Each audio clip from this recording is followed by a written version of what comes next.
Hi everybody. So here I am Manik Bonjol and from our channel Literature Study at Home I welcome you from the core of my heart. তো আশা করি সবাই ভালো আছো। আজকে আমি তোমাদের সামনে একটি বিস্তৃত সিরিজ নিয়ে আলোচনা করতে এসে গেছি। আমি হিস্ট্রি অফ ইংলিশ লিটারেচার, যেটি তোমাদের অনেকেরই একটা ম্যাটার অফ কনসার্ন। ওকে, তো ইতিপূর্বে আমি একটি সম্পূর্ণ ভিডিও আপলোড করেছিলাম, যদিও এটা কিছু দিনের আগের, কিছু বছরের আগের ঘটনা রাদার, যেখানে আমি সম্পূর্ণ হিস্ট্রি অফ ইংলিশ লিটারেচারটাকে অর্থাৎ অ্যাংলো সেকশন পিরিয়ড অর্থাৎ ওল্ড ইংলিশ পিরিয়ড থেকে আমি কন্টেম্পোরারি পিরিয়ড অবধি আলোচনা করেছিলাম এবং সেটি সম্পূর্ণ এই অংশটি মাত্র 1 ঘন্টা 30 মিনিট ছিল এবং তোমরা অনেকেই সেই ভিডিও দ্বারা উপকৃত হয়েছ, জানিয়েছ এবং তোমাদের অনেকের কনসার্ন ছিল যে যাতে এই পিরিয়ডগুলিকে আরও বিস্তৃতভাবে আরও ডিটেইলি যদি আলোচনা করা যেত। তো সেই রকম ভাবনা চিন্তা করেই আমি কিন্তু এই সিরিজটি করেছি। তবে হ্যাঁ, সিরিজটি শুধু ডিটেইলি হবে না, অবশ্যই চেষ্টা করব যতটা সম্ভব এখানে তথ্যগুলো ইন্টারেস্টিং ওয়েতে উপস্থাপিত তোমাদের সামনে করব। তাই একটা সুন্দর একটা ফ্লো চেষ্টা করব ক্রিয়েট করার, যাতে তোমরা লিঙ্ক করতে পারবে প্রত্যেকটা এজের সাথে, প্রত্যেকটা এই হিস্টোরিক্যাল যে পিরিয়ডগুলি রয়েছে তার সাথে একটা যোগ বন্ধন করতে পারবে। ওকে, তো আমি অ্যাংলো স্যাক্সন পিরিয়ড থেকে তো আলোচনা করব, তো তার পূর্বে অনেক কিছু আমাদের সাহিত্যে রয়েছে যেগুলো আমরা কিন্তু দেখেছি হিস্ট্রি অফ ইংলিশ লিটারেচারের এই যে লিটারেচারের সৃষ্টির পেছনে কিন্তু বলতে গেলে প্রভাব রয়েছে। আর সেই প্রভাবটা আমরা অনেকাংশে বলে থাকি যে ক্লাসিক্যাল সাহিত্য বা ক্লাসিক্যাল লিটারেচার বা সাহিত্য, যেগুলো আমরা গ্রিস এবং রোম থেকে পেয়েছি। তো গ্রিস এবং রোমের সাহিত্য ক্লাসিক্যাল সাহিত্য নামে পরিচিত বা ক্লাসিক্যাল লিটারেচার নামে পরিচিত। তো এরও একটা মিথ রয়েছে। তো আমরা আজকে ক্লাসিক্যাল লিটারেচারের পুরো ওই পার্টিকুলার পয়েন্টটাকে খুঁজে বার করবো যে কখন এই ক্লাসিক্যাল সাহিত্যের সূচনা। তাই এই সূচনাটাকে জানতে গেলে আমাদের জানতে হবে গোটা ইতিহাস। তাই আমি তাকে ক্লাসিক্যাল সাহিত্য না বলে আমি আজকের ক্লাসটাকে ডেডিকেট করছি অ্যানসিয়েন্ট লিটারেচার বা প্রাচীন সাহিত্য নামে। তো চলো শুরু করা যাক এই অ্যানসিয়েন্ট লিটারেচার। সর্বপ্রথম এই প্রাচীন সাহিত্যটা আবার কি? তো প্রথমত সাহিত্য মানেই হচ্ছে এই মানব সমাজকে নিয়ে, মানব জাতিকে নিয়ে। তো এই মানব জাতির মাধ্যমেই, হাত ধরেই সাহিত্যের সৃষ্টি। তাই অবশ্যই মানব জাতিকে নিয়ে লেখা হবে। তাহলে এই মানব জাতিকে নিয়ে প্রথম অর্ধের, প্রথম দিকের প্রাচীন সময়ের লেখা কাহিনীগুলি তাহলে সাহিত্য? অবশ্যই তাই। দেখো, earliest written text of humanity, that means about humanity. So এগুলোকে আমরা বিভিন্ন ফর্মেটে পেয়েছি। আমরা পেয়েছি কোথাও পুরাণ হিসাবে, মিথ হিসাবে, লজ কিছু আইন কানুন হিসাবে, এপিক্স মহাকাব্য হিসাবে, হিমস অর স্তোত্র হিসাবে, সায়েন্টিফিক ট্রেটাইজেস বৈজ্ঞানিক কিছু, আমরা ট্রেটাইজ মানে কি বলি, কিছু লিপিবদ্ধ থাকা কিছু আইন কানুন, মোরাল টিচিংস কিছু নৈতিক শিক্ষা।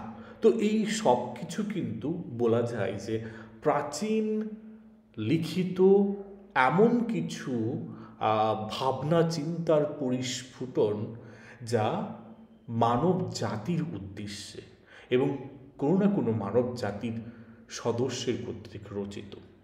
তো প্রথমত এই যে আমরা আজকে এই যে একবিংশ শতাব্দীতে দাঁড়িয়ে রয়েছি, তো আমরা এই একবিংশ শতাব্দী থেকে কতটা পিছনে যাচ্ছি তা আজকে তোমাদের কিন্তু ট্রেস করাবো।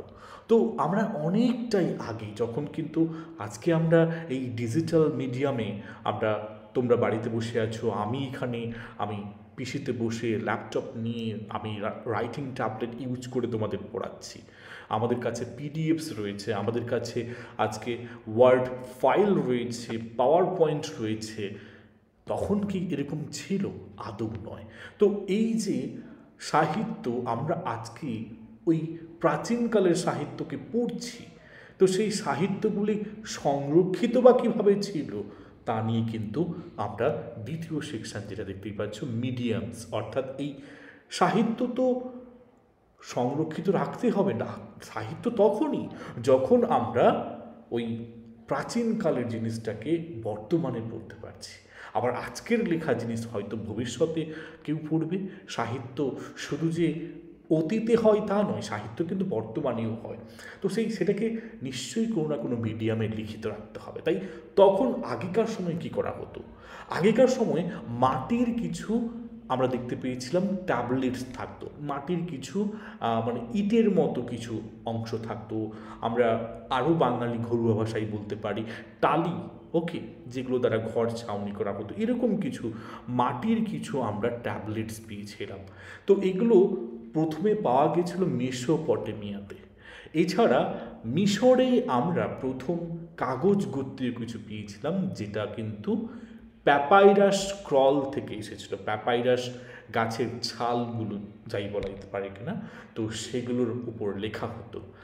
ভারতবর্ষে আমরা যারা এই বিংশ শতাব্দীর শেষের দিকে জন্মগ্রহণ করেছি বা তার পূর্বে, আমরা হয়তো আমাদের ঘরে এখনও এই জিনিসটা দেখতে পাই, তা হচ্ছে তালপাতা।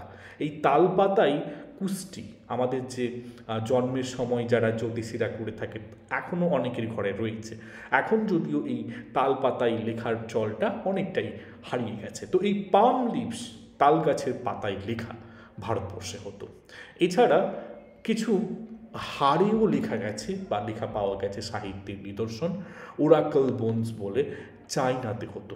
তারপরে তো আমরা পাথরে, মেটালে পেয়েছি।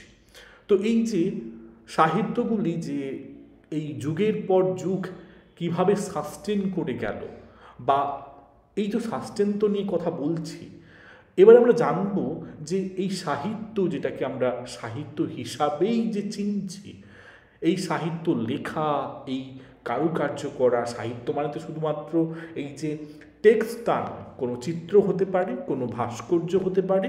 তো এই যে ট্রান্সমিশনটা কি হয়ে এলো বা কীভাবে এলো, তো যদি ভালো করে দেখার চেষ্টা করো, এখানে আমি দুটো সেকশন করেছি। লিখতে যখন মানুষ জানতো না, তো মানুষ যখন লেখার কাজ শুরু করেনি, তো তার পূর্বে সাহিত্য ছিল, এবং সেই সাহিত্যটা মানুষের মধ্যে ছড়িয়ে গিয়েছিল বিশেষ কিছু মাধ্যমে। এক ছিল মিথ, দুই ছিল সংস, এবং তিন ছিল জেনিওলজিস। আর এগুলো সবগুলোই কিন্তু ছিল মৌখিক মাধ্যমে। এবারে যখন মানুষ লিখতে শুরু করলো, তো এই লেখা যখন হলো, সেটা কিন্তু আজ থেকে বহু বছর আগে। বলা হয়েছে থার্ড মিলেনিয়াম বিসিই। আশা করি এই বিসিই টার্ম নিয়ে তোমাদের কোনো মানে বোঝার অসুবিধে হচ্ছে না। বিসি আমরা সাধারণত ইউজ করে থাকি before the birth of Christ, before the birth of Christ. এবারে বিষয়টা দেখো, শুধু তো খ্রিস্টান ধর্ম ছিল না, তৎকালীন সময়ে কিন্তু আরও অন্যান্য ধর্ম ছিল। তো এবার এই বিসি টার্মটা কিন্তু অনেকটা না রিলিজিয়াস সেন্ট্রিক, তাই একটা টার্মের প্রয়োজন ছিল যেটা সেকুলার হবে, ধর্মনিরপেক্ষ। আমি বিইসি করে ফেললাম, ওটা হবে বিসিই। এই বিসিই এই টার্মটার মানে কি? এর মানে হচ্ছে বিফোর দ্য কমন ইরা। আশা করি বোঝা গেছে, বিফোর দ্য কমন ইরা। তো এই যে লিখতে মানুষ যখন শুরু করলো, তো এই লেখার পরে তখন কিন্তু শুধু যে লেখা ফর্মেই যে সাহিত্য থাকতে শুরু করলো তা নয়, লেখার সাথে কিন্তু মৌখিক, অর্থাৎ মৌখিক এবং লিখিত দুটো একসাথে কোএক্সিস্ট করতে লাগলো। এবারে বিষয়টা হচ্ছে, আজকের দিনে কিন্তু মানে একটা ডকুমেন্টটাকে সংরক্ষণ করা নট এন মানে হার্ড অ্যান্ড ফাস্ট রুল, মানে খুবই ইজি আজকের দিনে। একটা জায়গায় আমরা যদি কোনো কিছু লিখে থাকি, সেই লেখাটা ছবি তুলে তারপরে সেটাকে হয়তো আমরা সোশ্যাল মিডিয়ার প্ল্যাটফর্মে আপলোড যদি একবার করে দিই, তাহলে যদি ট্যাবলেটটা বা আমাদের যদি ডিজিটাল ডিভাইসটাও হারিয়ে যায়, আমাদের একটা অ্যাকাউন্ট থাকে, সেই অ্যাকাউন্টের পাসওয়ার্ড হ্যানত্যান আমরা দিয়ে রাখি, যার কারণে কিন্তু ওর মাল্টি মিলিয়নস অফ কপি আমাদের কাছে থেকে যায় এবং সেটাকে রিট্রাইভ করা যায়, আমরা ব্যাকআপও করতে পারি। But think about the time, তখন কি এইরকম ব্যবস্থা ছিল? তখন কিন্তু এই সাহিত্য কিন্তু খুব সহজেই নষ্ট হয়ে যেতে পারত। তো বিষয়টা হচ্ছে অনেক কারণ ছিল। সো ডিউ টু ডিকি, ধ্বংসপ্রাপ্ত হয়ে যাওয়া, ইনভেশন, তখন তো মানুষ এতটাই বর্বর ছিল, মানুষের মধ্যে এই লাক্সারিনেস যেটা আজকের দিনে রয়েছে, শো অফ কালচার রয়েছে, আমাদের এই যে আইফোন এর মতো যে এই রিসেন্টলি যখন আইফোনের লঞ্চ করে, আর প্রায়শই দেখেছি যে ওটাকে কেনার জন্য মানুষের মধ্যে একটা হুজুগ। তো এই আভিজাত্যতা, তখন তো এগুলো কিছুই ছিল না। মানুষ শুধুমাত্র থাকবি, দুটো খাবি, এটার জন্য মানুষ আক্রমণ করতো, এক দেশ আরেক দেশকে লুট করত, তো এগুলো ঘটতো। তারপরে বড় কথা হচ্ছে আগুন লেগে যেত। তো এর কারণে আমরা দেখেছি যে বহু আমাদের এই অ্যানসিয়েন্ট সময়ে বহু সাহিত্য ছিল, যার কিন্তু নিদর্শন আজকে সবটা নেই, অনেকটা কিন্তু হারিয়ে গেছে। যেমন এই যে যদি আলেকজান্দ্রিয়ার লাইব্রেরির কথা ভাবো বা আশুরবাণীপালের যদি লাইব্রেরির কথা বলো, তো এগুলো না মানে সমগ্র অংশটা পাওয়া যায়নি, এগুলোর কিন্তু স্বল্প কিছু অংশ সারভাইভ করেছে, এখনও করছে, যদিও এখন সেটাকে আরও যাতে ভালো করে প্রিজার্ভ করে রাখা যায় তার জন্য তো এখন ডিজিটাইজেশন হচ্ছে সব কিছু। এবারে বিষয়টা হলো এই অ্যানসিয়েন্ট সাহিত্যটাকে বা তখন সাহিত্যটা রচিত হলো কেন, বা আমরা আজকে পড়ব কেন? তো প্রথমত এই অ্যানশিয়েন্ট সাহিত্য পড়েই কিন্তু ওই অ্যানশিয়েন্ট বা ওই প্রাচীন সময়ের ওখানকার ধর্মীয় রিচুয়ালসগুলো আমরা জানতে পারি। তখনকার আইন কানুন, তখনকার গভর্নেন্স, এই সরকার কেমন চলতো। এছাড়া আজকে যেগুলো আমাদের কাছে পুরাণ, আজকে যেগুলো আমাদের কাছে অধিবিদ্যা বা গল্প, সেগুলো কিন্তু পেতাম না বা থাকতো না যদি অ্যানসিয়েন্ট সাহিত্য না থাকতো। আর আজকে একবিংশ শতাব্দী দাঁড়িয়ে আমরা সব থেকে যেটা আমরা হারিয়ে ফেলেছি তা হচ্ছে আমাদের মধ্যে নৈতিকতা, আমাদের মধ্যে সামাজিক বোধ অনেকেই কিন্তু হারিয়ে ফেলেছে। তো এই মোরালিটি বলো বা সোশ্যাল ভ্যালুজ বলো, এগুলো অধিকভাবে পুষ্ট রয়েছে কিন্তু এই অ্যানশিয়েন্ট সাহিত্যগুলোতে। এছাড়া শাসক, সত্যিকারের শাসক, যারা মানুষের জন্য, যারা প্রজার জন্য তারা প্রাণপণ দিয়ে দিত, এবং আজকের দিনের কোনো কিছু অর্জন, ভিক্টোরি, তখনকার সময় ভিক্টোরির সাথে কি পার্থক্য, কেমন ছিল, এই সব কিছু কিন্তু আমরা জানতে পারি যদি এই অ্যানশিয়েন্ট সাহিত্যটাকে পড়ি।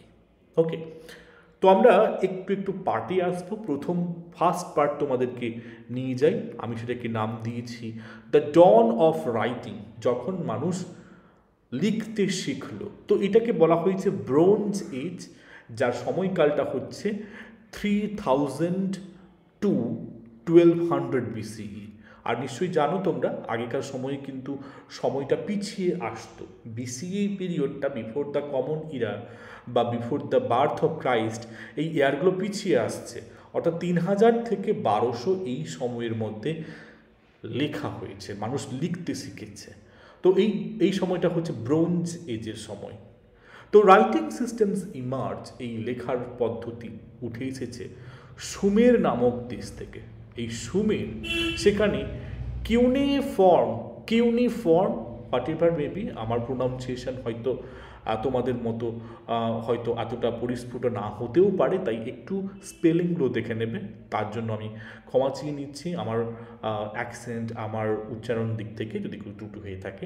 সো কিউনিফর্ম প্রথম টাইপ অফ রাইটিং ছিল, যেটা পাওয়া গেছে 3200 BCE-তে। হায়ারোগ্লিফিক্স, আশা করি এটা সবাই জানো নিশ্চয়ই, ছবির মতো করে লেখা হতো হায়ারোগ্লিফিক্স। এটি মিশরে পাওয়া গেছে, যেটা 3100 BCE-তে ছিল। তো এই যে লেখার একটা প্রবণতা এলো, তো এটার মধ্যে কি জীবনশৈলীর মধ্যে কিছু পরিবর্তন এলো? অবশ্যই এর একটা সুদূর প্রসারী ইম্প্যাক্ট ছিল, যেটা আজও আমরা অনুভব করছি। রাইটিং মিনস কি? Permanent storage of thought. মানুষের ভাবনা কিছু এলো, মানুষ সেই ভাবনাটাকে কাউকে বলে দিল, কাউকে অ্যাডভাইস দিল, কাউকে তথ্য দিল, কাউকে যা কিছুভাবে পুষ্ট করলো, আবেগের বহিঃপ্রকাশ ঘটলো, হলো, কিন্তু সেটা খানিকের মধ্যে কিন্তু উড়ে যায়, থাকে না। ভাবো তো, কোনো স্পেশাল মানুষের কাছে পাওয়া চিঠি মানুষ গুছিয়ে রাখে। কারোর হয়তো সেই বিবাহ সম্পন্ন হয়েছিল ওই 50 বছর পূর্বে, সেই চিঠিটা যখন 50 বছর পরই তিনি পড়ছেন বা তারা পড়ছেন, ওটা একটা পার্মানেন্ট স্টোরি, যেন সেদিনের অনুভূতি আজকে যেন আপনারা পায়। তো বিশেষ করে লিটারেচারের জন্ম এভাবেই হয়, যে কিভাবে এই ভাবনাগুলোকে পার্মানেন্টলি স্টোর করা যায়, অর্থাৎ চিরদিনের জন্য সঞ্চয়ের ভাবনার এটা থেকেই জন্ম নেয় লেখা। সো প্রথমে যে সাবজেক্টটি নিয়ে ডিল করা হয়েছিল তা হচ্ছে জিওগ্রাফি। সো মেসোপটেমিয়া, সেখানে সাহিত্যের বলতে গেলে এক প্রকার মানে জন্ম হয়, যেখান থেকে সাহিত্যের সৃষ্টি বলা যেতে পারে।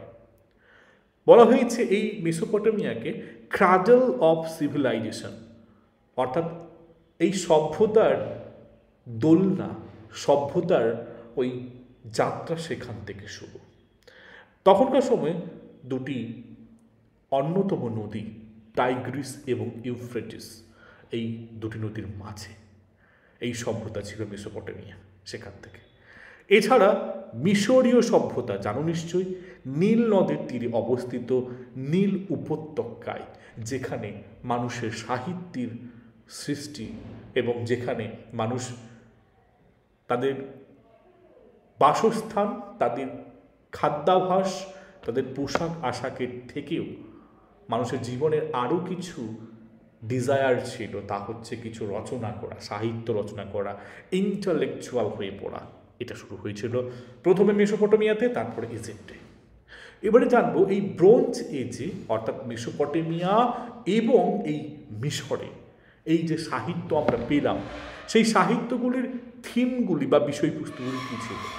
প্রথমত তাদের সাহিত্যের মধ্যে আমরা পেয়েছিলাম যে তারা মানুষের সাথে গডের একটা অবিচ্ছেদ্য বন্ধন দেখিয়েছে, রিলেশনশিপ উইথ গডস।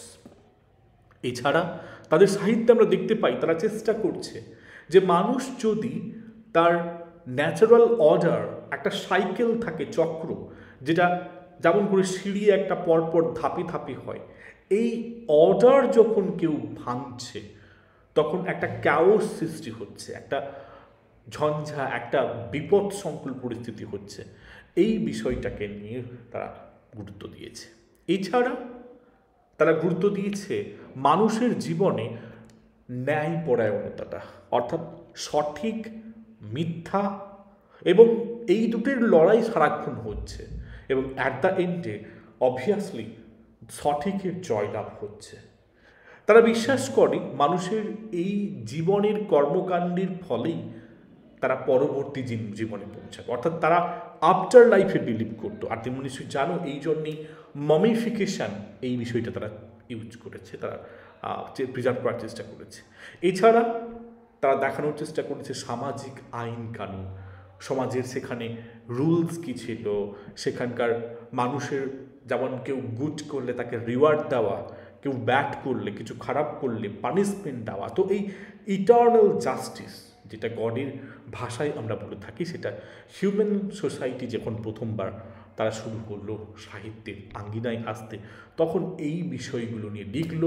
একটাই উদ্দেশ্য, মানুষ যাতে তৎকালীন গোটা এই মনুষ্যকুল, এই ইজিপ্ট বলো বা মেসোপটেমিয়া, তারা তাদের দেশের মানুষকে যাতে করে সঠিকভাবে একটা সিভিল পার্সন বানানো যায়, তারই একটা প্রয়াস বলতে পারো। তাই এই সমস্ত নেসেসিটিসগুলোকে মাথায় রেখে ব্রোঞ্জ এজে সাহিত্য রচনা হয়।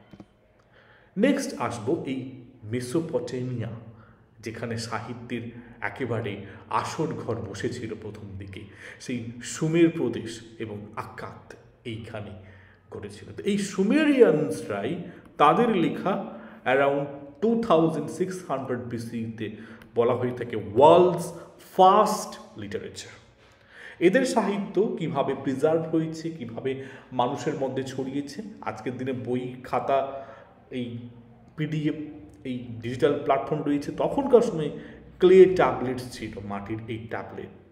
এছাড়া বিশেষ ধরনের স্ক্রিপ্ট আমরা পেয়েছিলাম মেসোপটেমিয়াতে, cuneiform script with reed stylus. এবার এখানকার সাহিত্যের মধ্যে যেসব জনরাগুলো আমরা পাই, যেমন মিথ ছিল, এপিক্স ছিল, আর এর মধ্যে সব থেকে বিখ্যাত ছিল এপিক অফ গিলগামেশ। এগুলো সব ছিল বীরত্বের কাহিনী। এছাড়া এটা না, এবারে ছিল হিমস অর প্রেয়ার। এই ক্ষেত্রে আমরা যে গড বা গডেসকে উপাসনা করি, যেমন এখানে ইনানা, এই ইনানা দেবী ছিল প্রেমের এবং যুদ্ধের দেবতা। তাকে উদ্দেশ্য করে বাণীবন্দনা সূচক গান বলা হয়ে থাকে হিম। এটাও সুমের বা মেসোপটেমিয়ার সাহিত্যের একটা টাইপস অফ জনরা।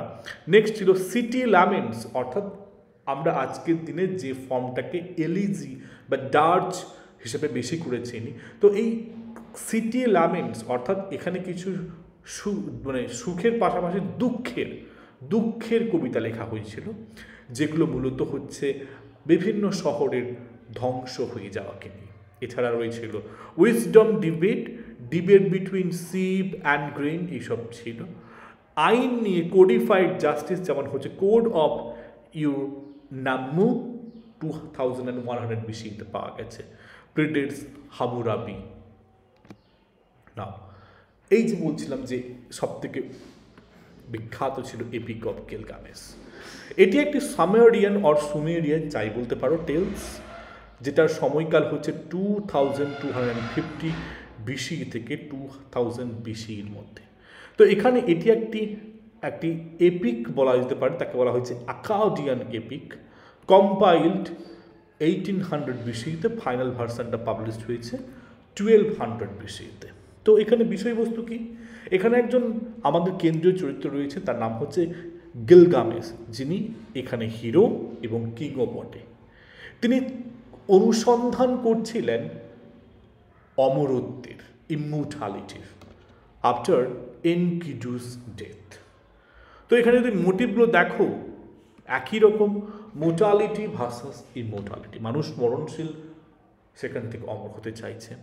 এছাড়া friendship as civilising force. Flood myth এখানে দেখানো হয়েছে বাইবেলে থাকা ওই নোহার ওই ফ্লাড থাকে হয়তো। কালচারাল ভ্যালু এখানে অবভিয়াসলি একটা সাহিত্য, বিশ্ব সাহিত্য, যেখানে একটা বিশেষ ইম্প্যাক্টফুল একটা সাহিত্যের এপিক্যাল বা মহাকাব্যের দিক থেকে ভাবতে গেলে। এছাড়া আরও কিছু মেসোপটেমিয়ান টেক্সট রয়েছে, যেমন হচ্ছে কোড অফ হামুরাবি। এই কোড অফ হামুরাবি 1754 খ্রিস্টপূর্বাব্দে পাবলিশড হয়েছিল। একে বলা হয়েছে an eye for an eye, one of the world's oldest complete legal codes. এছাড়া ইনহেদুয়ান্না 2270 খ্রিস্টপূর্বাব্দে first named author in history বলা হয়েছে। তিনি হচ্ছেন প্রথম অথার ইনহেদুয়ান্না 2270 BC-তে ইন হিস্ট্রি। ওকে, ডিটেলে আর চাচ্ছি না, তোমাদের জন্য রাখলাম। নেক্সট, এবারে আমরা চলে আসবো অ্যানসিয়েন্ট থেকে ক্লাসিক্যাল অ্যান্টিকুইটি, অর্থাৎ যখন গ্রিস এবং রোমের সাহিত্য আমরা পাচ্ছি মেনলি। তো ক্লাসিক্যাল অ্যান্টিকুইটি মূলত 8th সেঞ্চুরি BC থেকে র্যাম্প্যান্টলি এগিয়ে গিয়েছিল 3rd সেঞ্চুরি অব্দি।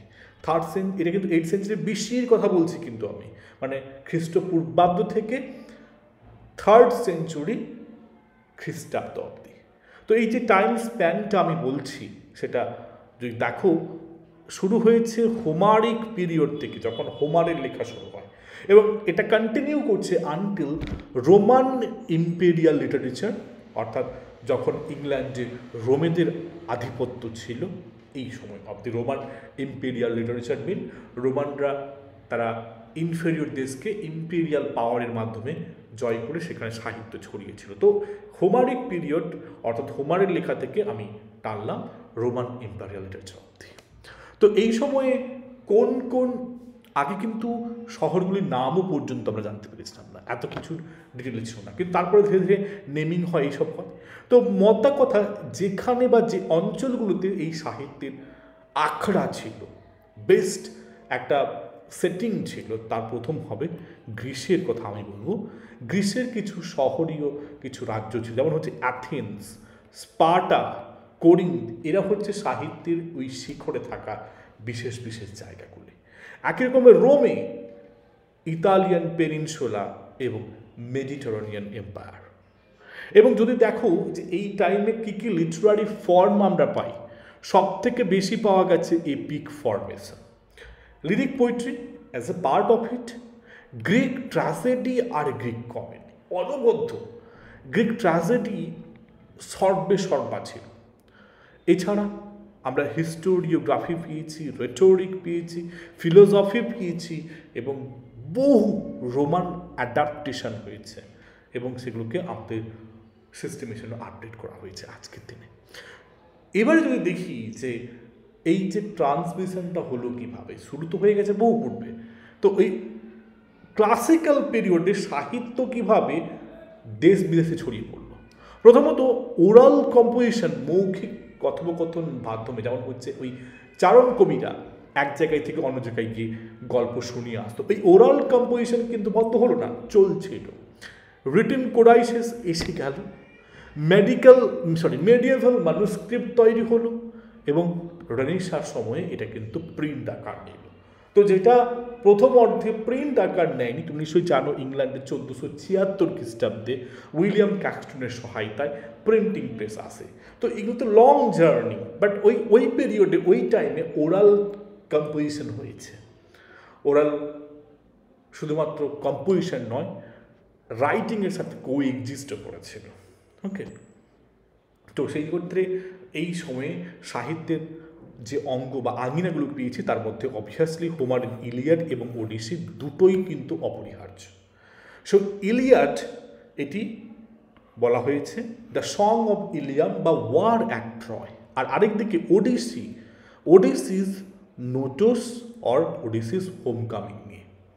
তো এই সময় কিন্তু অধিকভাবে কিন্তু ওরাল ট্র্যাডিশনটা চলেছে, লেখা কিন্তু কিছু সময় বাদে বা পরেই হয়েছে। তো এই যে লেখাগুলি দেখো, এদের স্টাইল কিন্তু খুব অস্বাভাবিক, ড্যাকটাইলিক হেক্সামিটারে লেখা। এবং যদি থিমগুলি দেখো, মেনলি এখানে কিন্তু সভ্যতা গুরুত্ব দেওয়া হয়েছে হিরোইক ওনার। ওকে, হিরোইক বা হিরোকে সম্মানিত করা, এই হিরোইক ওনারটাকে তোমরা দেখবে টাইমের সাথে লিঙ্ক করাতে। যদি থিম দেখো, ক্লেওস এর সাথে মানুষের মানে ফেম, নাম, যশ, খ্যাতিকে, রাথের সাথে তুলনা করা হয়েছিল মেনিসকে, নোটোস, ফেট, ডিভাইন ইন্টারভেনশন, এইসব বিষয়গুলো নিয়ে কিন্তু মেনলি আমরা দেখতে পেয়েছি যে এই হোমারের ইলিয়াড এবং ওডিসি নিয়ে মেনলি লেখা। এছাড়া কিছু ম্যানুস্ক্রিপ্টও ছিল, বাইজেন্টিন স্কলার যারা ছিল তারা প্রিজার্ভ করে রেখেছিল। তো মেডিয়েভাল কোডিসেস, ভেনেটাস আর লর্ড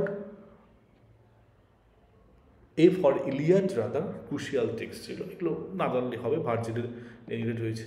আচ্ছা, গ্রিক, এটা গেল এপিকের কথা বললাম, প্রথমে আমরা গ্রিক এপিক, তো সেক্ষেত্রে তাড়িয়ে বা দাপিয়ে বেরিয়েছে হচ্ছে হোমার। তারপরে আসবো লিরিকের ক্ষেত্রে। লিরিকের ক্ষেত্রে অধিক জ্ঞানী পুষ্ট হচ্ছেন সাফো, এর সাথে ছিল অ্যাক্লিয়াস, পিন্টার প্রমুখ, তবে তিনজন ছিল বেস্ট।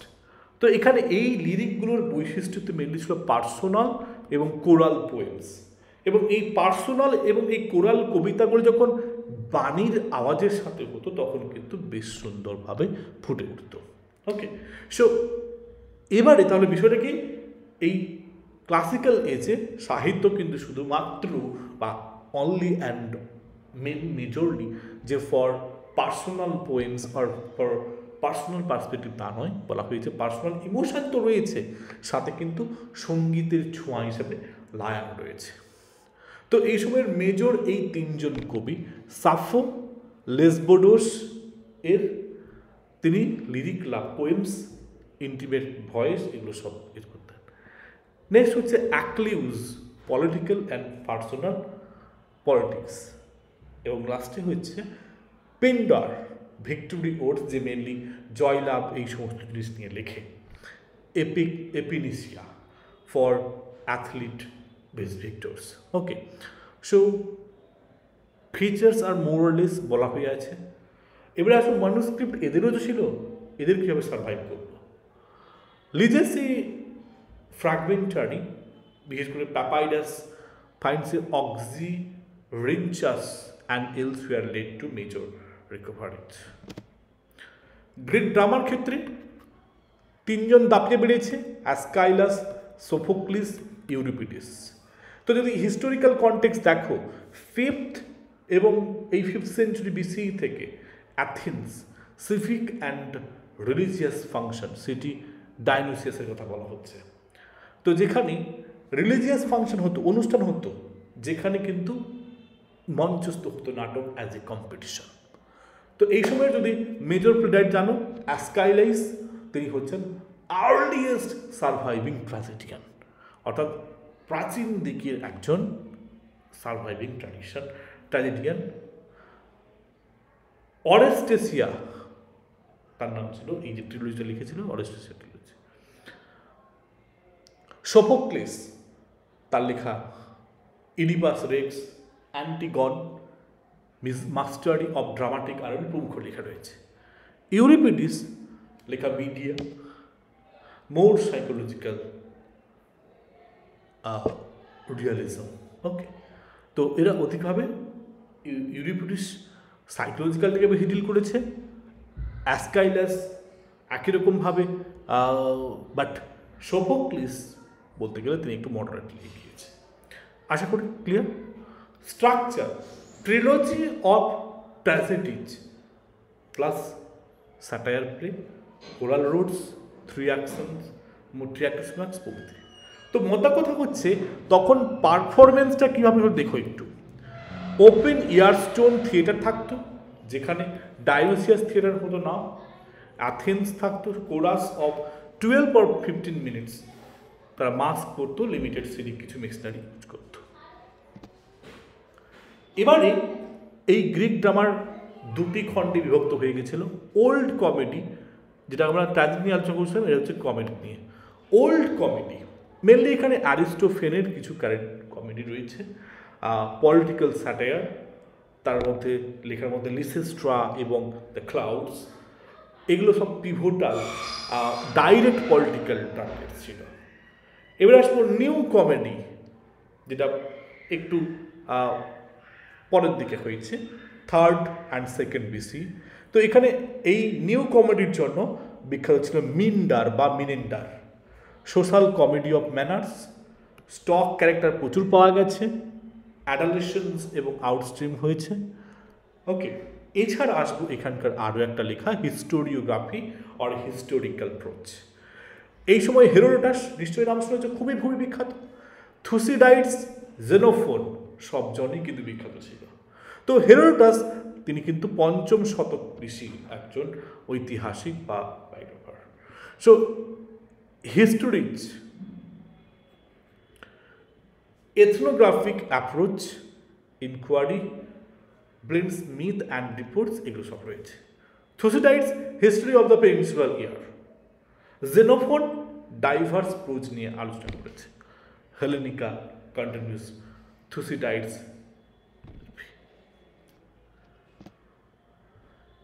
এবারে নাটক থেকে বেরিয়ে এসে আমরা ঢুকবো ফিলোসফিতে।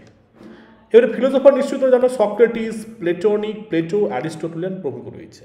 তো প্রথমে আসো pre Socrates, early natural philosophers যেমন থেলস, হিরাক্লাইটস, পারমানিউডস, এগুলো সবাই কিন্তু ন্যাশনাল ইনকোয়ারিতে অর্জন হয়েছে। সক্রেটিস ডায়ালেকটিক্যাল মেথডের কথা বলেছে, এথিক্সের কথা বলেছে, নো রাইটিংস রেকর্ডেড বাই ফেনোনো। প্লেটো তারপর একজন সক্রেটিসের শিষ্য তিনি ছিলেন, 428 থেকে 348। তো প্লেটো মেনলি ডায়লগ নিয়ে লিখেছে, তার নিশ্চয়ই জানো, রিপাবলিক যদি পড়ে থাকো কেউ, সিম্পোজিয়াম, তাহলে ওখানে কিন্তু এই বিষয় নিয়ে লেখা রয়েছে। Forms and ideas, theory, political theory, philosophy, political philosophy, রাজনৈতিক ক্ষেত্রেও তারা কিন্তু ফিলোসফি ইউজ করছে, ফিলোসফিক্যাল ড্রামাও আমরা কিছু পেয়েছি। আর এছাড়া অ্যারিস্টটল 344 থেকে 322। তো এখানে তিনি যে স্কুলে বিলং করতেন, লিসিয়াম স্কুল, সেখানে Poetics, first formal Literary theory, mimesis, catharsis and tragic structure. So rhetoric, Poetics, ethics, politics, এগুলো সব রয়েছে। পরবর্তী কিছু স্কুল আমরা পেয়েছি, স্টোইসিজম স্কুল, খুবই খুবই গুরুত্বপূর্ণ, জেনো, এপিক্রেটাস, মার্কাস অরেলিয়াস। এছাড়া এপিকিউরিয়ানিজম বা Epicurus, ethereal system shaping Roman thought. Roman কিছু লিরিক, আমরা রোমানের দিকে চলে আসবো। গ্রিস, এতক্ষণ গ্রিস হচ্ছিল। প্রথমে আসলে ক্যাটুলাস পার্সোনাল লিরিক লিখত, Horace odes, Ovid 43 BCE to 7 অব্দি। রোমান ড্রামা এবং এটির ক্ষেত্রে কমেডি, ট্র্যাজেডি, রেটোরিক হচ্ছে প্রোজ, সিসেরো, ওরেটরি প্রমুখ রয়েছে। ওকে, রোমান। এবারে নেক্সট আসবো হিস্টোরিগ্রাফি। ওকে, তো এক্ষেত্রে Livy, Tacitus, Sallust, monumental history of Rome from foundation, patriotic modernising, এগুলো সব হচ্ছে। ওকে, ম্যানুস্ক্রিপ্ট যদি কিছু দেখা যায়, প্যাপারাস করা ছিল লেট অ্যান্টিক বাইজেন্টিয়াম কপিস্ট, ক্রিশ্চিয়ানিয়াল মাস্টার। ওকে, এগোচ্ছিলাম। বেশি তোমাদের যদি প্রয়োজন হয়ে থাকে অবশ্যই ডেসক্রিপশন বক্সে আমি কিন্তু লিঙ্ক দিয়ে দেবো টেলিগ্রাম গ্রুপ, যেখানে ডকুমেন্টস বা এই যে পড়ানো হচ্ছে তার কিছু স্টাডি মেটেরিয়াল পেয়ে যাবে। ওকে, তো সেই দ্যাটস ওয়াই আমি আজকে বেশি আর ঢুকছি না, আমি এই টাইপসগুলো বললাম। আমি অ্যানসিয়েন্ট এই লিটারেচার থেকে আমি এরপরে মোস্ট ইম্পর্টেন্ট টেক্সটগুলি আনবো, তারপরে গিয়ে কিন্তু আমি অ্যাংলো স্যাক্সন পিরিয়ড বা ওল্ড ইংলিশ এজ 458 থেকে যেখানে শুরু হচ্ছে সেখানে তারপরে আমি আলোচনা করবো। তো আপাতত আজকে আমরা এই অ্যানসিয়েন্ট লিটারেচার কেমন, ওকে, এবং সেটা জানতে গিয়ে আমরা ক্লাসিক্যাল সাহিত্য কখন ঢুকছে, কী কী রয়েছে তা নিয়ে আলোচনা করেছি। এরপরে আমরা এক একটা টেক্সটটাকে নিয়ে বিশদ আলোচনা করব। বিশেষ করে একটা ভিডিওতে আমি এই পূর্বের অ্যানসিয়েন্ট টাইমের সাহিত্যটাকে ডিসক্লোজ করব। Okay, so that's all for today. সবাই ভালো থেকো, সবাই সুস্থ থেকো, এটাই কামনা করব।